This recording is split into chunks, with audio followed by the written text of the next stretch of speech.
Hello and welcome to the 13th episode of Real Talk with a Unicorn. Tomorrow, March 8th, we will be celebrating International Women's Day. Women across the globe face challenges that they should not be facing. They experience unfair treatment. However, today I want to discuss the phenomena that as a recruiter, unfortunately, I see very often. I want to discuss when women decline opportunities for various reasons. And the most disappointing part is when they think that they're not good enough to pursue this challenging role, when they think that they are not smart enough to pursue this path, when they do not believe in themselves, when we as women become our own roadblocks. My today's guest is a great friend of mine, Rachel Song, head of finance, head of accounting and controlling at Siemens Energy. Rachel, welcome to my show. I would love to chat with you about challenges that we face as women in the workforce. Thank you. Yeah, thank you, Tatiana, for allowing me attending your episode, your session. Yeah, it's always like really fun to watch your videos. So, so glad and thrilled to be part of that. So, Thank thank you. you. Thank you, Rachel. And so the what I want to start with, I know you as a wonderful mother of two boys, as a great wife, and also a successful businesswoman. How do you feel right now? What does it feel to juggle all those roles and still be successful? All right. First of all, I don't feel I fit to those labels that you just mentioned. Okay. I don't think I'm a great mom. I don't think I'm a successful businesswoman. um, I feel I'm basically just me. And I face almost like similar, I think all women across the globe who have been engaged with a career and also a family setting almost face the same challenges or roadblocks as I do. Just constantly juggle between different roles. And it is a challenge, but I had my, how to say, time where I feel very frustrated or just, sad or like so disappointed about myself. But throughout the years, what I learned is um, I need to be in present. So be present in the moment where your role is being. So basically, when I play with my kids, I just act like a mom. I act like they're friends. Mhm. And I basically just present myself in that moment to enjoy the happiness along with my kids. So not really thinking about, oh, I'm having a big important meeting tomorrow. Or, oh, I have to get ready for maybe celebrate my mom's birthday the next week. Like not really think about other things as other roles that's expecting you to do, but rather really to be present in the moment, the very moment right on now, and to really enjoy who is surrounding you. Mhm.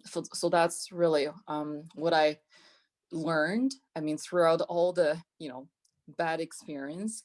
Mhm. And yeah, and also like when I'm when I'm working, like basically in the office, or now in the new norm, like in the home office, um I just really totally kind of wear a different hat.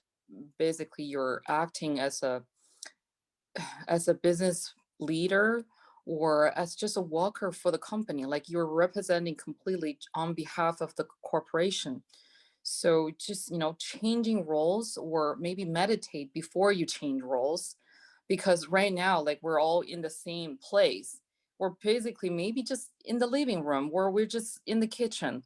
So it's the same place that we have to change our mindset. And I would say it's been challenged like during this pandemic, because back then like you can just go to the office and your dress or your makeup or the office setting Mhm. basically helped you, like the environment really supported you with the role change. But now you have to change in your mind. So I found like meditation has been really helpful for me to completely rewire my brain to get ready for the role that I ahead of me. Mhm.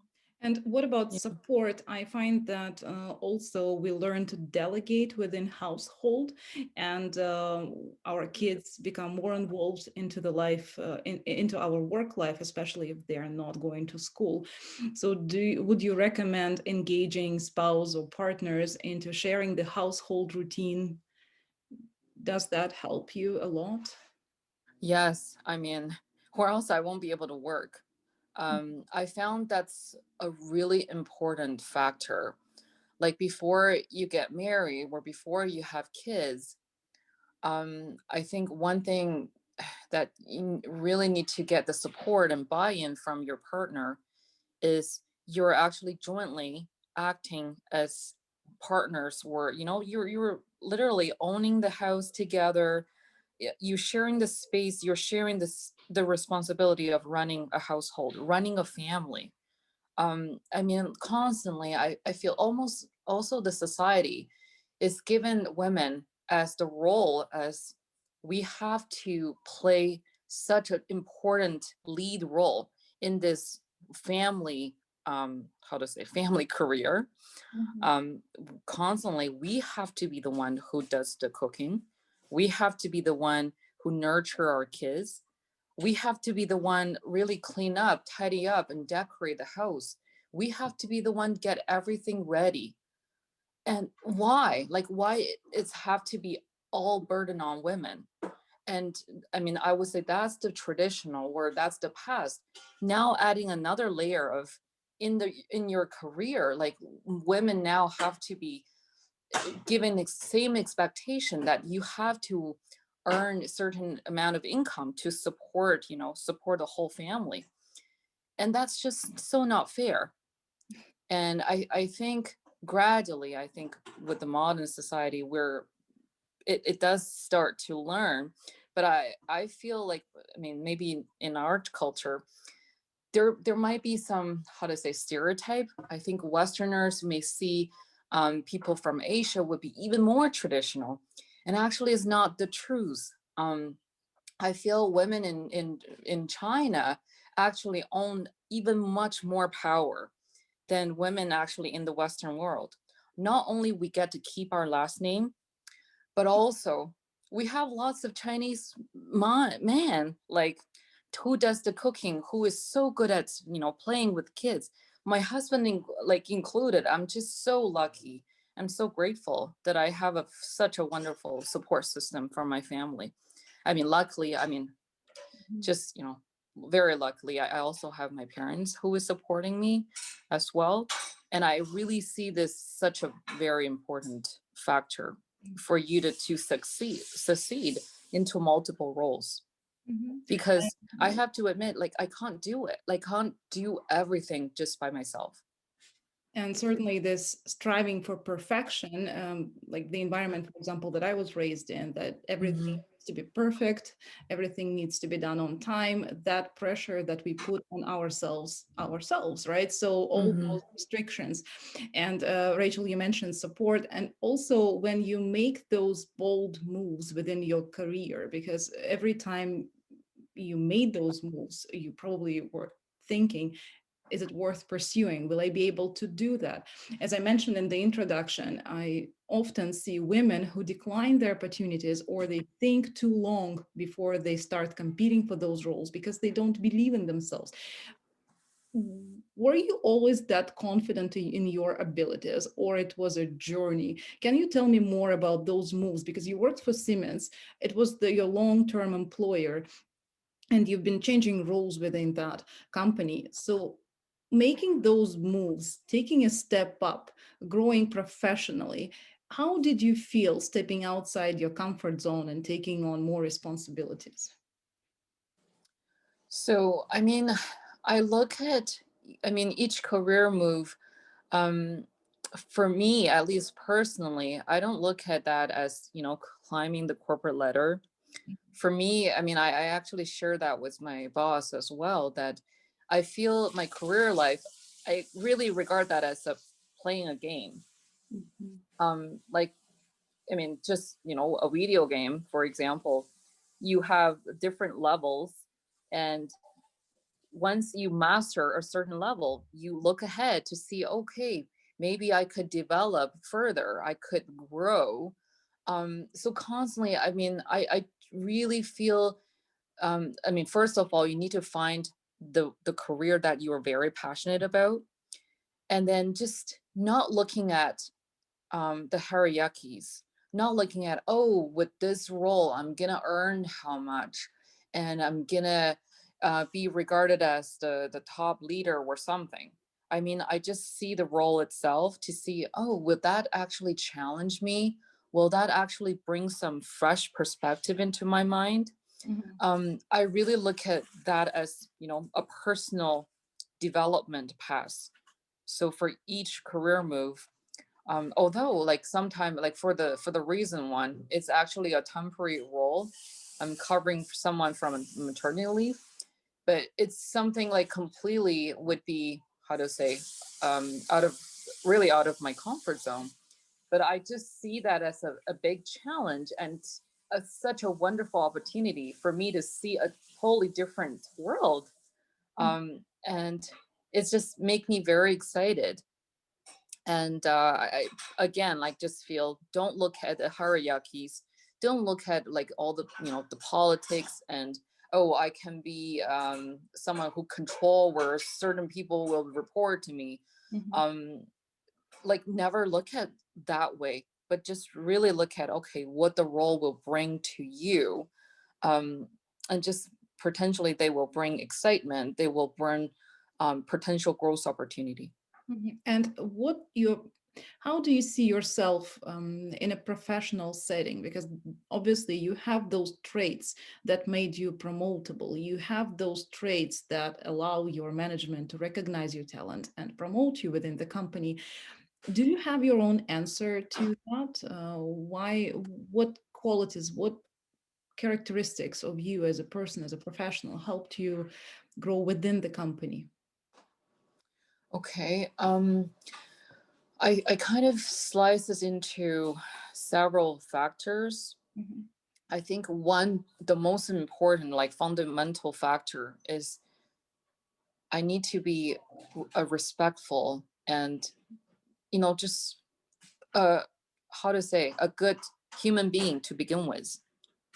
Like someone that you're respectful with your, like, to your colleagues, um someone who you can gain trust, and someone who has always been accountable, Mhm. loyal, just, you know, all these factors from a, just as a good human being, Mhm. that So you need to be a decent person to begin with.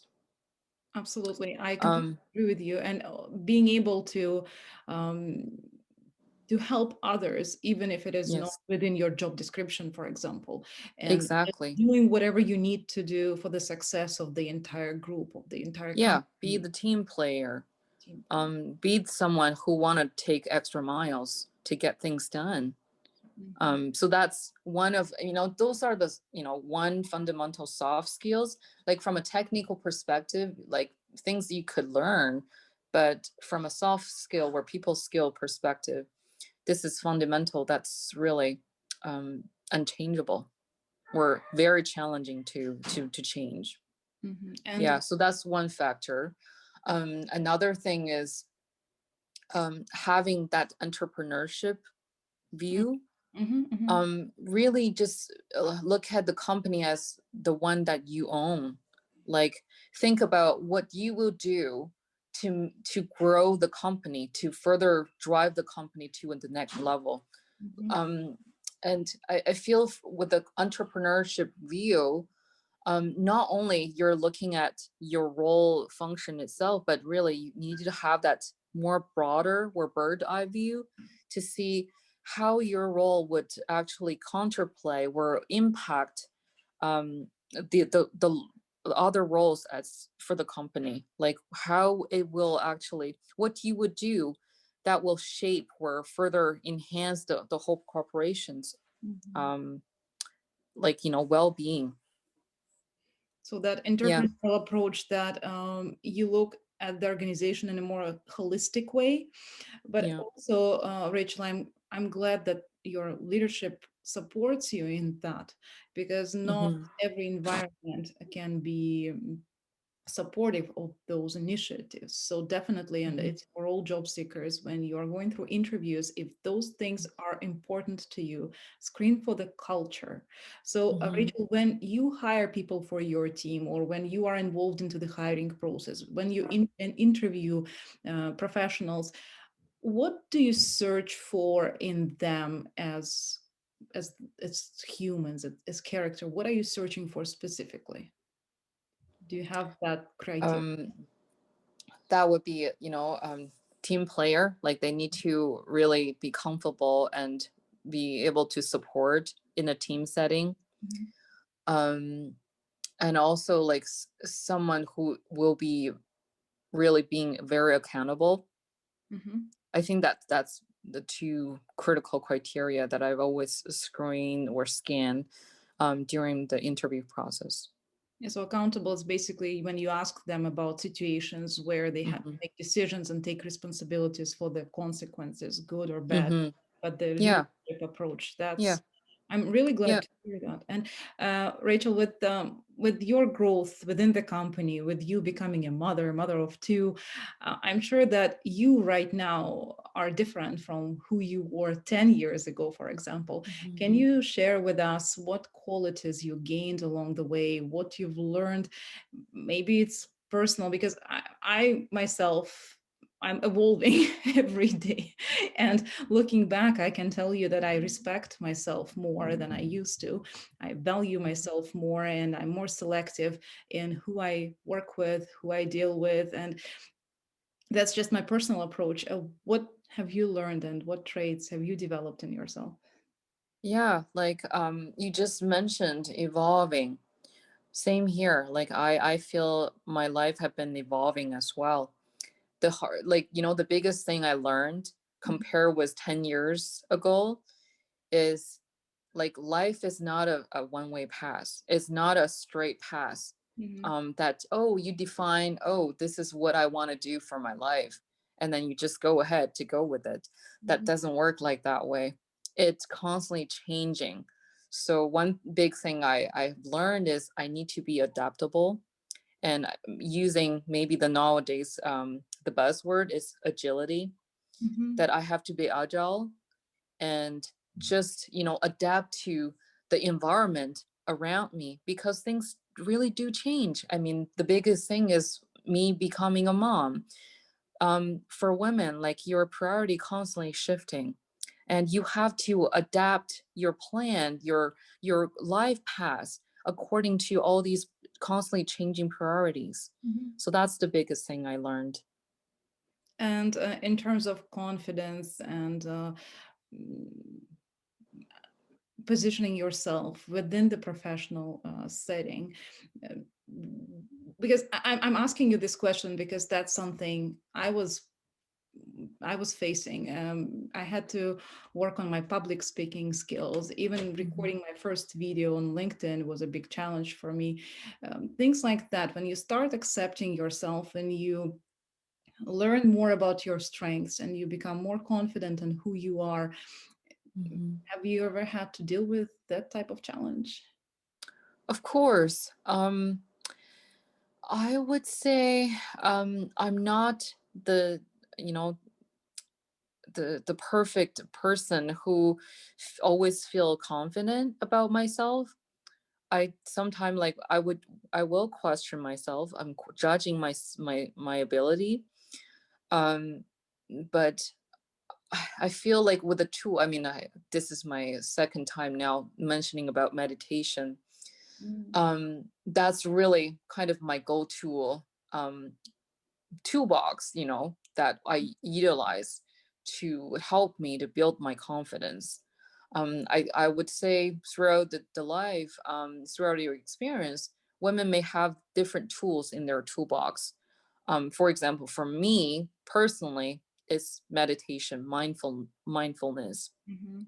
and really just constantly rewire myself, empty all these negative thoughts, or like all these, how to say, unconnected or unlogical thoughts that I'm constantly going around in my head, and to just calm them down and really just to focus on myself, like just on me.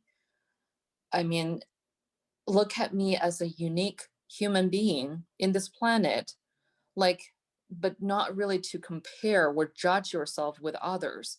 Just really look at yourself and just compare how have you been improving against you yourself yesterday. I absolutely love it. I'm so Yeah. glad you brought up the comparison part, because Mhm. that's what in the old days people used to take this tool in order to motivate others. So they think if they compare you with someone, if they set a benchmark for you, it will motivate you. In fact, what it does, Mhm. it kills authenticity. And when you Mhm. start competing with others in the roles that are not yours, the chances for winning are not that high. The only way to win and be happy is to be you in your own skin, right? So be unique and Mhm. understanding that your skill set is unique. It's not comparable, and the only person you have Mhm. to compare yourself today is with the person you were yesterday. And Yeah.